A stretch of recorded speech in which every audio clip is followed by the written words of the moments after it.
Homes, schools and cinemas have been host to awful events involving firearms. We're even watching celebrities appearing in court regarding the subject. Debates are being held, laws are being questioned, memorials, court trials and protests are taking place. And it's all because of guns. But what do we think about it all in the UK? And what are the laws in our own country? I went to find out. I started by asking Detective Constable Peter Scroggie about the laws within the UK. Effectively, anybody over the age of 18 can apply for a firearms licence and to own a firearm, with two exceptions. The first exception is if you've been convicted and sentenced to a period of detention between 3 months and 3 years, then you're unable to apply or hold a firearms licence and ultimately a firearm for a period of 5 years after your release date.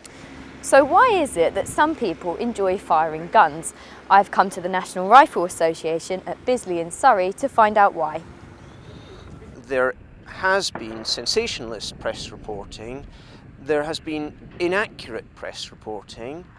The view of firearms is, of course, very much fueled by the entertainment industry, who portray guns in ways that are actually a very long way from reality.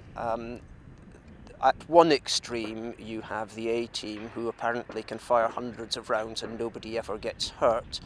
And at the other extreme, you have people picking up a telescopic sighted rifle and the crosshairs stand absolutely still on the target. I can assure you that does not happen. The crosshairs bounce around all over the place, and that is where the skill comes in target shooting with a scope-sighted rifle. I spoke to Andrew Mercer, who's the Secretary General of the National Rifle Association, who gave me his opinion.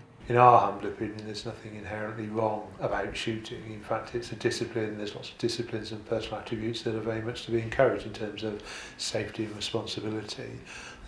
The issue is that, of course, there is always a risk that somebody does something desperately dangerous or stupid or reckless or injurious to people with a shotgun or a rifle. Peter Squires is a criminology professor at the University of Brighton, as well as a member of the anti-gun campaign group Gun Control Network. I've come to ask him about the group and why people have chosen to join it. It's mainly people who have been bereaved as a result of shooting incidents, and a few friends and associates, really. And it's a fairly small group, but it lobbies quite pointedly government after government around gun safety, gun control and so on. Along with tracking gun crime problems, we were doing a project and we were finding that some people were complaining of their houses and their pets in particular being shot by air weapons, and then we went into another house and someone had an air rifle, propped right up against the sink.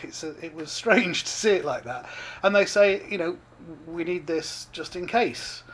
So gun laws within the UK have been changed with time, attempting and succeeding to make Britain safer than some of our international counterparts. However, at times this has made for a more dangerous black market, continuing to cause deaths across the country.